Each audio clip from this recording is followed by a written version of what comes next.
आजकल दुनिया एक आलमी जंग की तरफ तेजी के साथ बढ़ रही है।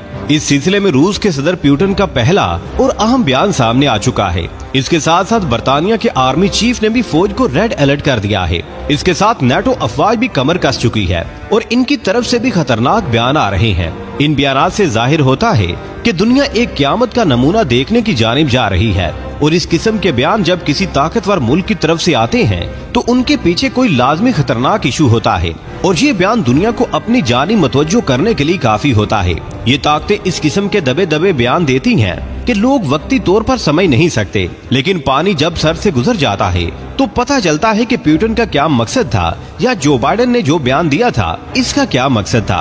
प्यारे दोस्तों, आज की इस वीडियो में हम इसी किस्म के बयानात का तजिया करेंगे और बताएंगे कि दुनिया किस तरफ जा रही है। इसलिए वीडियो को आखिर तक जरूर देखिएगा ताकि आप लोग मुकम्मल और जामी मालूमात से मुस्तफीद हो सके। तहम वीडियो में आगे बढ़ने से कबल हस्बे मामूल चैनल पर नए आने वाले तमाम लोगों से इल्तमास है कि पहले पाक प्लेस को सब्सक्राइब करते हुए साथ बेल आइकॉन को भी दबा लें ताकि हर नई आने वाली वीडियो की नोटिफिकेशन आपको बआसानी मौसूल हो सके। तो आइए नाजरीन, चलकर आज के मौजू का आगाज करते हैं।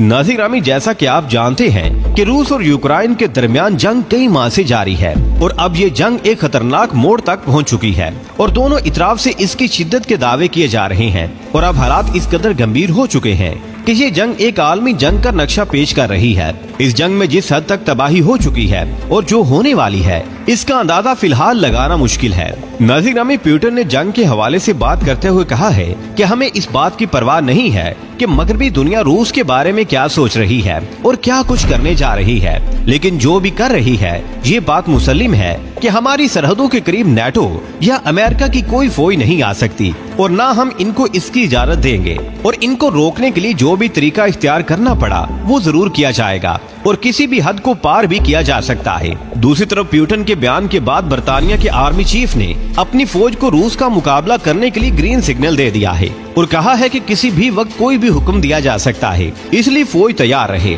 नाज़रीन, बर्तानिया के आर्मी चीफ जनरल बैटरिक हैं जिन्होंने हाल ही में ये ओहदा संभाला है। अपने एक बयान में कहा है कि रूस का यूक्रेन पर हमला हमारे बुनियादी मकसद की निशानदेही करता है और हम बर्तानिया की हिफाजत के लिए हम वक्त तैयार हैं और इन्होंने फौज से भी कहा है कि इसे हर वक्त तैयार रहना चाहिए, इसलिए कि बर्तानिया की हिफाजत हमारी अव्वलीन जिम्मेदारी है। बर्तानिया के आर्मी चीफ ने कहा है कि नेटो अफवाज भी जदीद असलहे से लैस है और रूस के हमलों को रोकने के लिए इनको भी जदीद अंदाज में तैयार किया जा रहा है। इससे पहले भी नेटो की तरफ से ये बात कही गई थी कि यूक्रेन की जंग में शमूलियत के लिए नेटो अफवाज को हम वक्त तैयार रहना चाहिए और ये भी कहा गया था कि ये जंग कई साल तक चल सकती है, इसलिए इसकी तैयारी भी इसी अंदाज में करना होगी। नेटो के सेक्रेटरी जनरल स्टोलन ने कहा है कि ये जंग जिसका आगाज यूक्रेन से हो चुका है इसकी कीमत अगरचे बहुत ज्यादा चुकानी होगी, लेकिन अगर रूस अपने मकसद में कामयाब हो गया तो मगरिब को और भी ज्यादा कीमत अदा करनी पड़ेगी। नेटो के सेक्रेटरी का बयान उस वक्त सामने आया है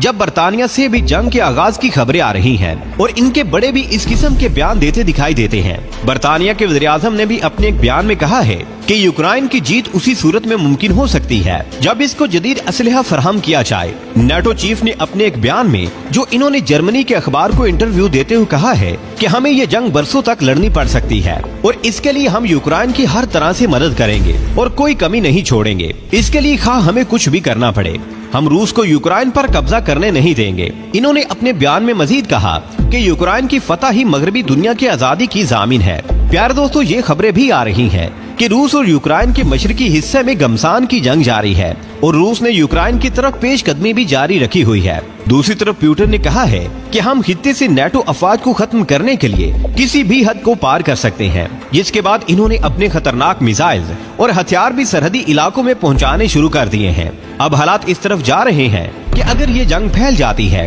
तो इसका लाजमी नतीजा ये होगा कि चीन भी रूस के साथ खड़ा हो जाएगा और चीन रूस के साथ खड़ा होगा तो पाकिस्तान भी चीन का साथ देगा। अब रह गया इंडिया, तो वो अमेरिका का इत्तेहादी है और वो पाकिस्तान के खिलाफ उठ खड़ा होगा और इसके साथ साथ भारत के चीन के साथ भी चपकलिश है तो चीन के साथ भी इसका मामला उलझ जाएगा और इस तरह ये जंग पूरी दुनिया तक फैल जाएगी। नाज़रीन, दूसरी जानिब रूस ने बर्तानिया के फौजियों को सजाए मौत सुना दी है जो यूक्रेन के साथ रूस के खिलाफ लड़ रहे थे।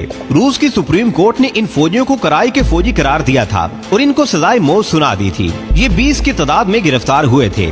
नाज़रीन, रूस के वज़ीर ख़ारजा ने कहा है कि ये एक आजाद रियासत का फैसला है, इसलिए इस पर अमल दरामद भी किया जाएगा। दूसरी तरफ बरतानिया ने कहा है कि ये फौजी यूक्रेन की फौज में शामिल थे और कराए के फौजी नहीं थे, और चूंकि यूक्रेन की फौज में शामिल होने की वजह से इनकी जिम्मेदारी थी कि अपनी फौज का साथ दे और दुश्मन की फौज के खिलाफ लड़ें, इसलिए उनको ये इल्जाम देना कि वो किराए के फौजी थे, ये बात दुरुस्त नहीं है और हम इसकी शदीद मुजम्मत करते हैं। सरगेई लारूफ ने कहा है कि बरतानिया खुद भी इस किस्म के फैसले करता रहता है और इनकी दलील ये देता है कि अदालती फैसला है और अदालतें आजाद हैं। उसी तरह अब रूस की अदालत का ये फैसला भी एक आजाद अदालत का फैसला है और बरतानिया को ये कबूल करना पड़ेगा।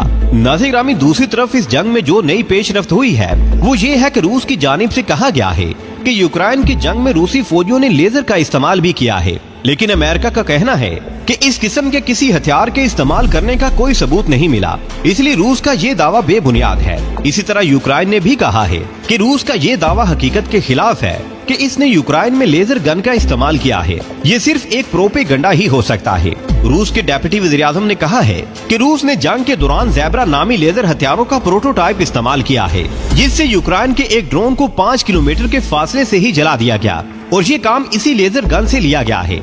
यहाँ ये बात भी जहन में रखनी चाहिए कि रूस के पास इस किस्म का असलहा मौजूद है जो दुनिया को तबाह करने के लिए काफी है, और अगर खुदा न खास्ता तीसरी आलमी जंग शुरू हो गई तो दुनिया एक क़यामत का नमूना देखेगी। नाज़रीन ग्रामी, यहाँ ये खबर भी आ रही है कि क्या बरतानिया, क्या अमेरिका अपने बहरी बेड़ों को भी रवाना कर चुके हैं, और इससे पहले भी हमने आपको बताया था कि चीन के पानियों में अमेरिका के बहरी बेड़े पहुंच चुके हैं और जरा सी गलती से बड़ी तबाही हो सकती है। और अब हालात ये हो रहे हैं कि मगरबी दुनिया रूस के खिलाफ खड़ी हो चुकी है और रूस के खिलाफ नबूद आज़मा होने जा रही है। नाज़रीन ग्रामी, ये बात भी याद रहे कि इससे पहले जापान के एटमी हमले को दुनिया अभी तक नहीं भूली, और वो एटम बम आजकल के एटम बमों से बहुत कम ताकत का था और उससे भी लाखों लोग हलाक हो गए थे। और अब अगर एटमी जंग हो जाती है तो इसका अंदाजा लगाया जा सकता है कि चीन ने कहा था कि 10 सेकंड में निस्फ भारत तबाह हो सकता है। अगरचे हिरोशिमा के बाद कोई एटम बम नहीं चलाया गया, लेकिन इस दौर के बम उस दौर के बम से 300 गुना ज्यादा ताकतवर हैं।